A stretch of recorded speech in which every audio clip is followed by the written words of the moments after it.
Finally এতগুলো steps উপরে উঠে গেছি হচ্ছে পঞ্চলিঙ্গেশ্বরের মন্দিরে। পুরোটাই পুরীর ধাঁচে তৈরি। প্রায় 300টার উপর সিঁড়ি আছে।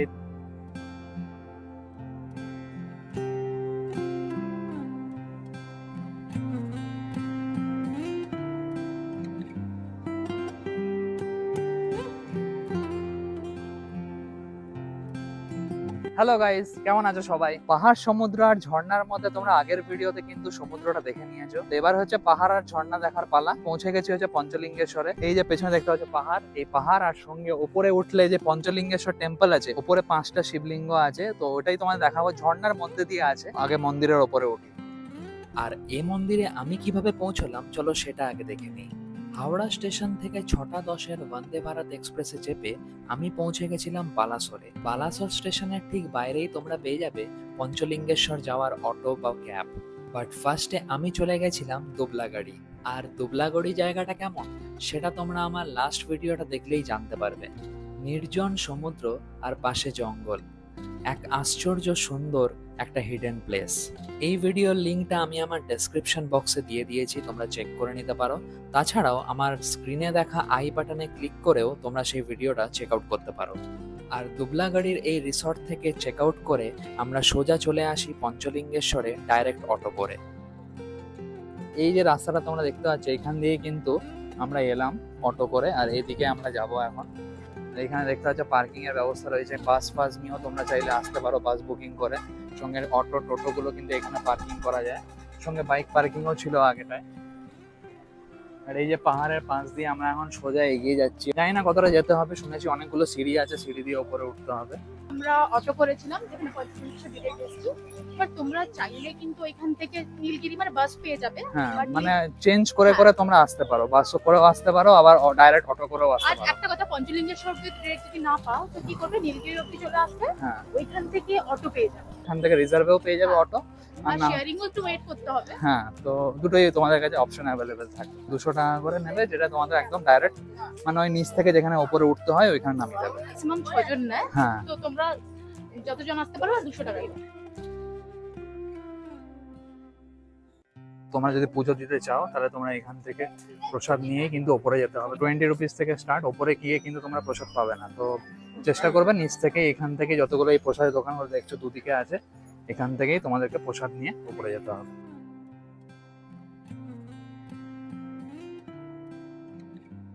আর এই যে চারদিকটা তোমরা দেখছো, এগুলো কিন্তু পুরো জঙ্গল। এই জঙ্গলের মাঝখানে গিয়ে আমাদেরকে উপরে যেতে হচ্ছে। এখন আমরা অনেকটা উপরে যাওয়া বাকি আছে, অনেকটা উপরে উঁচুতে আমরা উঠছি পাহাড়ের ওপরে। সেখানে অনেক বাইক নিয়েও কিন্তু অনেকটা উপর অব্দি চলে এসছে। বাইক ছাড়া অন্য কিছু অ্যালাউড নেই। আর এইটা হচ্ছে মেন গেটটা মন্দিরের। এই গেটটা দিয়ে আমরা এখন ভেতরে ঢুকবো।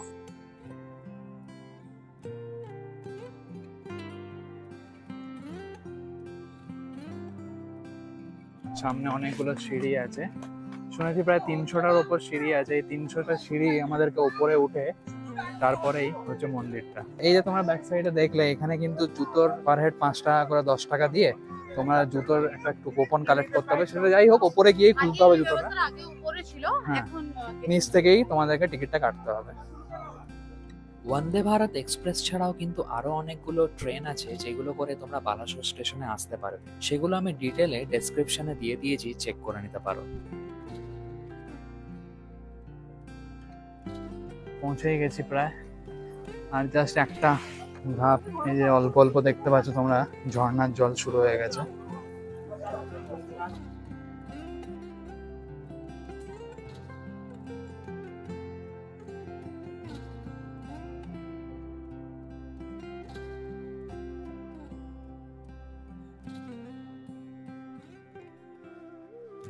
জাস্ট মন্দিরে ঢোকার আগে টাইমে তোমাদেরকে এখানে জুতোটা রেখে দিতে হবে। যে কুপনটা তোমরা কাটলে সেটা দেখালেই এখানে রাখতে পারবে।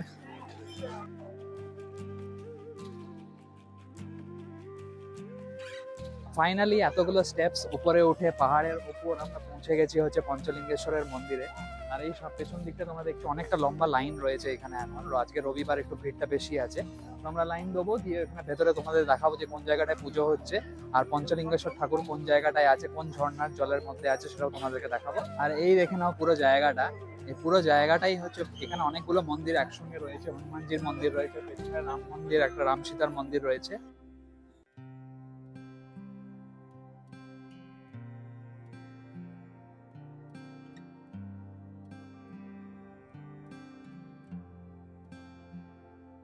আমরা যেদিনকে পঞ্চলিঙ্গেশ্বর মন্দির যাই সেদিনকে খুবই ভিড় ছিল। সেই দিন লাইনটা অনেকটাই বড় ছিল। সচরাচর তোমরা রবি বা সোমবার ছাড়া যেদিনকেই যাও না কেন মোটামুটি ফাঁকাই পেয়ে যাবে, বাট আমি গেছিলাম রবিবার দিনকে, তো তাই ভিড়টা একটু বেশি ছিল। আর ওই যে নিচে ওইখানেই কিন্তু মন্দির, আর এই লাইন দিয়ে নিচে নেমে এই জায়গাটাতেই কিন্তু পুজো দেওয়া হয়। আর ঠিক এই জায়গাটার পেছন দিকটাতেই রয়েছে যেই ঝর্ণার জলটা পাহাড়ের কোলে, যেখানে তোমরা ভেতরে হাত ঢুকিয়ে পঞ্চলিঙ্গেশ্বরকে স্পর্শ করতে পারবে, বাট চোখে দেখতে পারবে না। এই সময় ঝর্ণার জলটা অনেকটাই কম আছে, বাট বৃষ্টির সময়ে কিন্তু অনেক বেশি ঝর্ণার জল এখান থেকে পড়তে থাকে। তো তোমরা যারা যারা পঞ্চলিঙ্গেশ্বরকে স্পর্শ করে দেখতে চাও তারা মাস্ট একটা করে এক্সট্রা জামা বা প্যান্ট ক্যারি করো।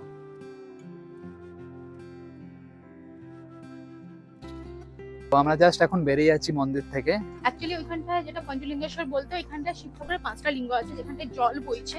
এখন তো তবুও ওই জল ঝর্ণার অনেক জল কম আছে। পড়ছে, ওইখানে আমাদেরকে ভেতরে হাত ঢুকিয়ে 5টা লিঙ্গ টাচ করতে হবে আর প্রণাম করতে হবে। এখান থেকে এখন আমরা বেরিয়ে যাবো। বেরিয়ে গিয়ে তোমাদেরকে দেখাবো হচ্ছে ইমামি জগন্নাথের মন্দিরটা, যেটা নতুন হয়েছে, নতুন যেটা পুরী। পুরীর ধাঁচে করেছে। হ্যাঁ, নতুন পুরী যাকে বলে।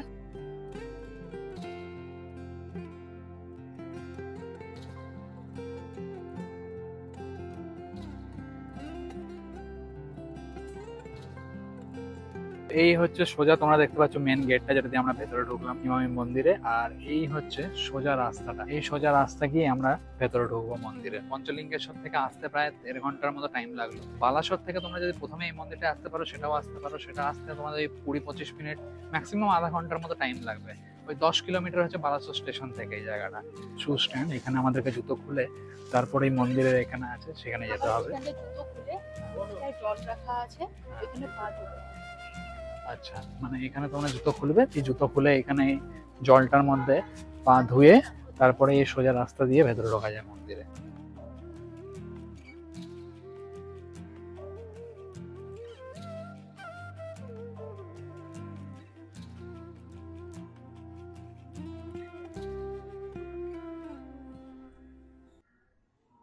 তো জয় জগন্নাথ বলেই আমরা মন্দিরের ভেতর প্রবেশ করলাম। আর এই যে তোমরা দেখো পুরো মন্দির চত্বরটা, এটা কিন্তু খুব সুন্দর লাগছে দেখতে জায়গাটা। তো এবার আমরা একটু একটু একটু করে এক্সপ্লোর করব কোথায় কি আছে। আর এটা তোমরা ঢুকেই দেখো মন্দিরটা যেটা আছে ওইখানটায়, মন্দিরের কিন্তু এখানটা একদম সামনে, এই যে এখানটা এখন একদম স্তম্ভে আছে, এটাকে অরুণ স্তম্ভ বলে। মানে যখন তোমরা ঢুকবে মন্দিরে আগে এখানটা প্রণাম করবে, তারপর মন্দিরে তোমরা ঢুকতে পারবে।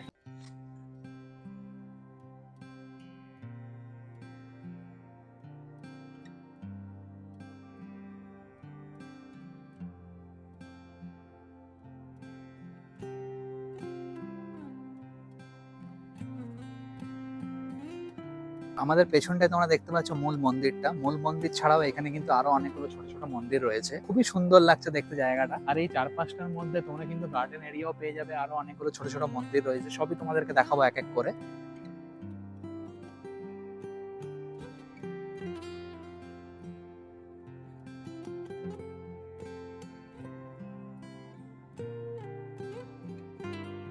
এই নতুন যে ইমামি মন্দিরটা, এটা ওই ইমামি যে কোম্পানি আছে তেলের, ওই কোম্পানি কিন্তু এই মন্দিরটা তৈরি করেছে। আর 2009 সালে এই মন্দিরটা তৈরি হয়।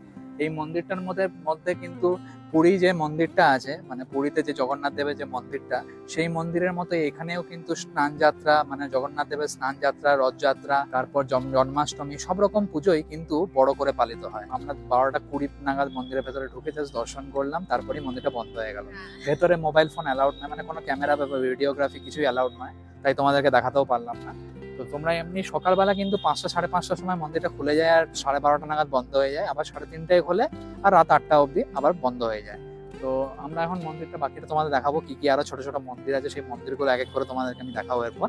আর এই যে ছোট ছোট মন্দিরগুলো কিন্তু 12:30টায় বন্ধ হয়ে যায়, মানে জাস্ট দেখতে দেখতে ওই মন্দিরটা দেখতে দেখতে এই সবগুলো বন্ধ, সব পরপর কিন্তু 12:30টার সময় বন্ধ হয়ে যায়, আবার সবকটাই কিন্তু 3:30টার সময় আবার খুলবে। তো চলো এক এক করে তোমাদেরকে বাইরের থেকে এমনি মন্দিরগুলো দেখিয়ে দিই কেমন। এখান থেকে অনেকগুলো কিন্তু তোমরা ছোট ছোট মন্দির পেয়ে যাবে, মন্দির থেকে জাস্ট বাঁ দিকে গেলেই এখানে সামনে আরেকটা মন্দির আছে, সেটা হচ্ছে কাশী বিশ্বনাথের মন্দির। তো এই মন্দিরটাও তোমরা দেখে নাও একবার।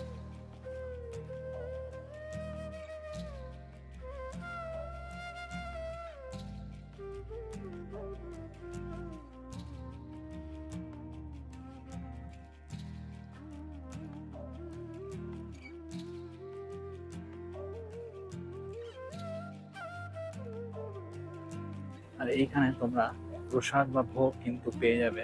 তোমরা যদি বাড়ি নিয়ে যেতে চাও বা এখান থেকে নিয়ে যেতে চাও, সেটা কিন্তু তোমরা এখান থেকে সংগ্রহ করতে পারবে। আমরা এই মন্দির দর্শন করে এবার বেরিয়ে যাচ্ছি। ইমামি জগন্নাথ মন্দিরটা এটা কিন্তু পুরোটাই পুরীর ধাঁচে তৈরি, মানে পুরোটাই ম্যাচ করেছে পুরীর জগন্নাথ মন্দির যেরকম দেখতে। কিন্তু যতটা পুরী জগন্নাথ মন্দিরে যতটা স্পেসিয়াস আছে, এখানে স্পেসিয়াস স্বাভাবিক অতটা, হ্যাঁ অতটা স্পেস কোথায় পাবে। বাট মন্দিরটা খুব ভালো করেছে, দারুণ একদম করেছে পুরী দেখতে। মন্দির। হ্যাঁ, এখানে রাতে নাকি আলো জ্বললে আর একটু ভালো লাগে মন্দিরটা দেখতে, বাট আমাদের যেহেতু ট্রেন টাইম হয়ে আসছে, তাই আমাদের এখান থেকে বেরিয়ে যেতে হবে। 2 দিনের ট্যুরে করলে একদিন দুবলাকুঠি থাকলে আর আরেকদিন এসে এই পাহাড়ের পঞ্চলিঙ্গেশ্বর আর এই মন্দির জগন্নাথ দেবের মন্দিরটা দর্শন করে তোমরা আরামসে ব্যাক করতে পারো। এখানেই শেষ করছি আজকে আমার এই ভিডিও। দেখা হচ্ছে তোমাদের সঙ্গে নেক্সট ভিডিওতে আবার নতুন একটা কোনো জার্নি নিয়ে। আর ভিডিওটা কেমন লাগলো তোমরা কমেন্ট করে অবশ্যই জানিও। ভালো লাগলে একটা লাইক, একটা শেয়ার, একটা কমেন্ট, সাবস্ক্রাইব সবকিছুই তোমরা জানো, সবকিছুই করতে হবে। And thanks for watching my video guys. My name is Prashun. See you in the next video. Bye.